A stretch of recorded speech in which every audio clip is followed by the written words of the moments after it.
মঙলদৈৰ ৰঙিয়া সংযোগ পথৰ পাথৰিঘাটত বন্ধ যাতায়াত ব্যৱস্থা। অসম মালা পথৰ দলং নিৰ্মাণৰ বাবে অস্থায়ীভাৱে নিৰ্মাণ কৰা কাঠৰ দলঙত আবদ্ধ এখন ৬চকীয়া truck.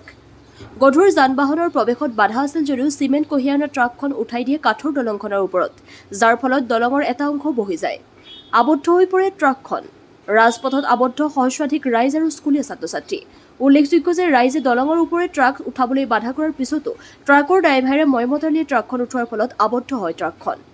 News desk AIN live. নিশ্চয় দেখা পাইছে যিটো অসম মালা পথ আমাৰ পথঘাট শ্বহীদ বাকৰিত নিচেই কাষতে যি লাগি থকা যি অসম মালা পথত যি দলং নিৰ্মাণৰ কাম কৰি আছে, এতিয়া আপোনালোকে নিশ্চয় দেখা পাইছে যিখন বৃহৎ ডাঙৰ এখন ট্ৰাক এই দলংখনত আবদ্ধ হৈ পৰিছে। যিখন দলঙত কেৱল মাত্ৰ সৰু ৪চকীয়া যান-বাহন যাতায়াত কৰাৰ কাৰণে সুবিধাৰ কাৰণে বনাই দিয়া হৈছিল, কিন্তু এই দলংখন উপযুক্ত হোৱা নাই, কেঁচা কাঠেৰে নিৰ্মাণ কৰা হৈছে। আমি বাৰম্বাৰ অনুৰোধ কৰিছোঁ এই দলংখন অকণমান মজবুত কৰি বনোৱাৰ কথা। স্থানীয় ৰাইজে সকলোকে অনুৰোধ কৰিছে। তাৰ পিছতো এই দলংখন বাৰে বাৰে সপ্তাহ নোজোতেই ভাল কৰিব লগা হয়, ৰিপেয়াৰিং কৰিব লগা হয়। আজি আপোনালোকে নিশ্চয় দেখা পাইছে এখন গধুৰ বাহন চিমেণ্ট ভৰ্তি ট্ৰাক ইয়াত আবদ্ধ হৈ পৰিছে।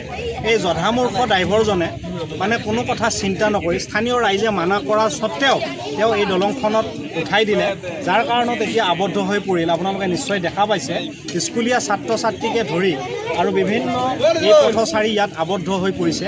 হাজাৰ হাজাৰ লোক দুকাষে আবদ্ধ হৈ পৰিছে। গতিকে মই দৰং প্ৰশাসনক আপোনালোকৰ জৰিয়তে অনুৰোধ কৰিম, অতি শীঘ্ৰে এই দলংখন মজবুত কৰি বনাই দিয়াৰ ব্যৱস্থা যাতে হাতত লয়, আৰু এই যিখন ভৰ্তি চালক ট্ৰাকৰ যি চিমেণ্ট ভৰ্তি চালক, তেখেতক এটা উচিত শিক্ষা প্ৰদান কৰে। তেওঁলোকৰ কিছুমান ময়মতালিৰ কাৰণে কিছুমান পথচাৰীৰ এটা ব্যাপক অসুবিধাৰ সৃষ্টি হয়। গতিকে আপোনালোকে নিশ্চয় দেখিছে এই ছাত্ৰ-ছাত্ৰীসকল ইয়াত আবদ্ধ হৈ পৰিছে, আৰু স্কুলত যিহেতু পৰীক্ষা চলি আছে, ছাত্ৰ-ছাত্ৰীসকল অহা যোৱা কৰি আছে, পথচাৰী আবদ্ধ হৈ পৰিছে।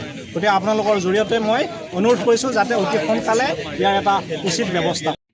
যিকোনো খবৰ আৰু বিজ্ঞাপনৰ বাবে যোগাযোগ কৰক 7896121996।